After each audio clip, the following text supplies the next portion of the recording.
God lovers, dunia ini sedang bergerak menuju kehancuran yang sudah dinubuatkan dalam firman Tuhan. Apa yang kita lihat sekarang adalah kebenaran nubuatan itu.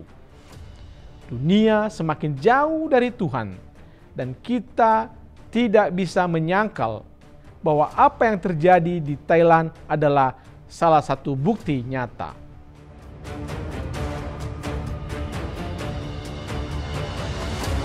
Shalom God lovers. Sebenarnya kita tidak terlalu terkejut dengan apa yang terjadi di Thailand baru-baru ini.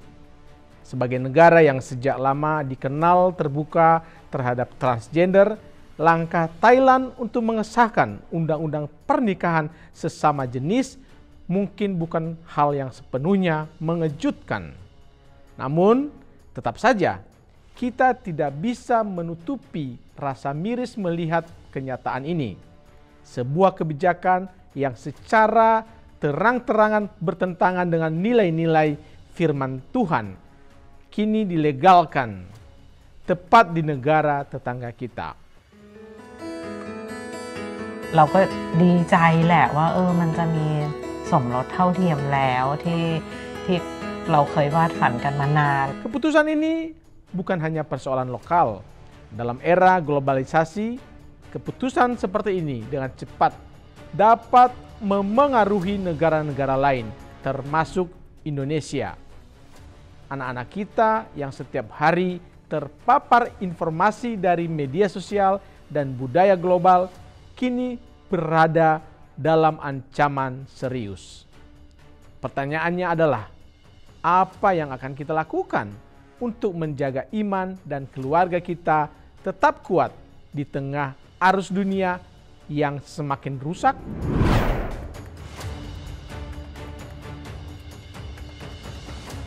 God lovers, dunia ini sedang bergerak menuju kehancuran yang sudah dinubuatkan dalam firman Tuhan.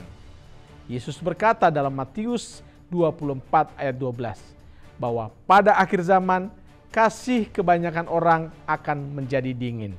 Apa yang kita lihat sekarang adalah kebenaran nubuatan itu. Dunia semakin jauh dari Tuhan dan kita tidak bisa menyangkal bahwa apa yang terjadi di Thailand adalah salah satu bukti nyata.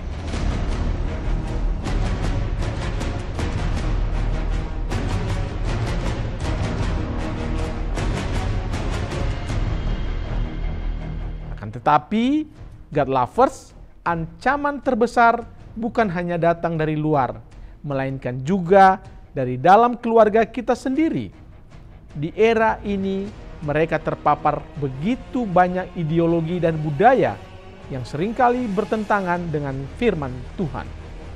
Jika kita tidak mempersiapkan mereka dengan iman yang kokoh, mereka akan mudah terbawa arus dunia.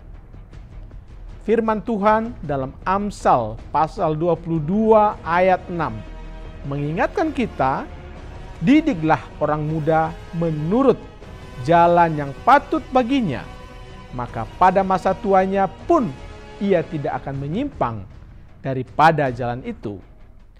Jangan biarkan mereka mencari perlindungan, tempat curhat atau solusi di luar rumah, karena keluarga adalah benteng pertama yang Tuhan tetapkan untuk melindungi dan membimbing mereka. Rumah harus menjadi tempat teraman bagi anak-anak kita untuk berbagi dan mendapatkan bimbingan, bukan media sosial atau lingkungan yang salah.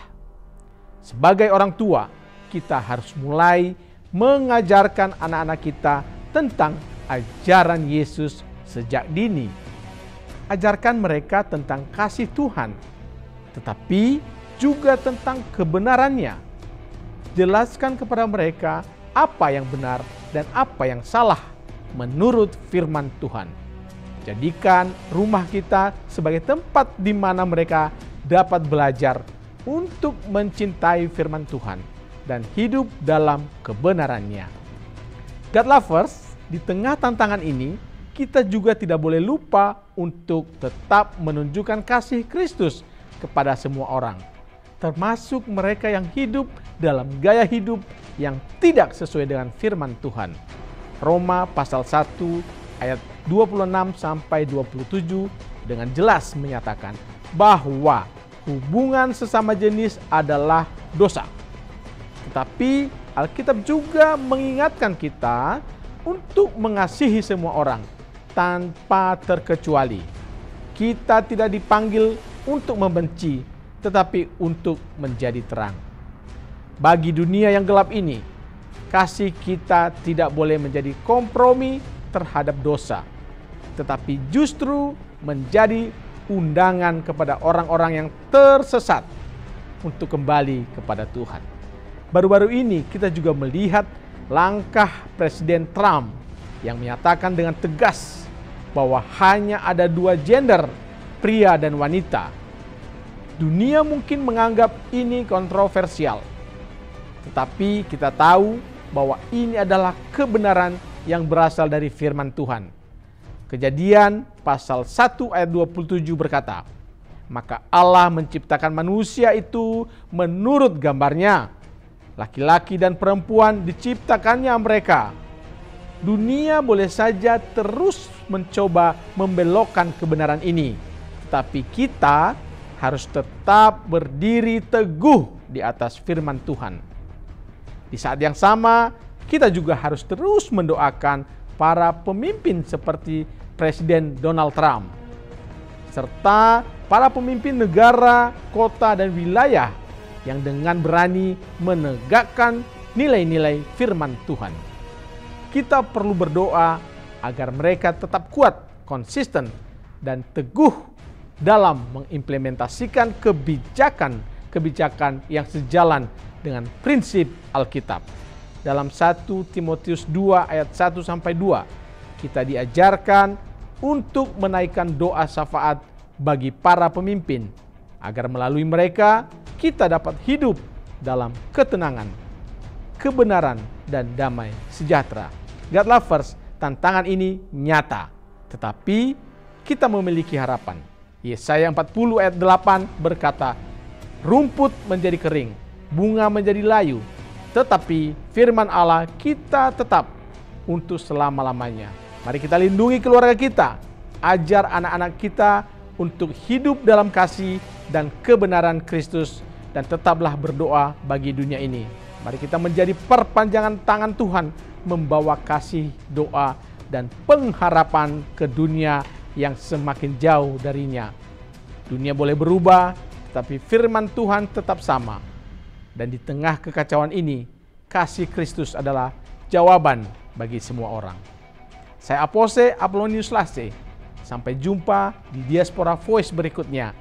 Tetap kritis, tetap peduli, dan terus andalkan Tuhan. Tuhan Yesus memberkati Anda semua.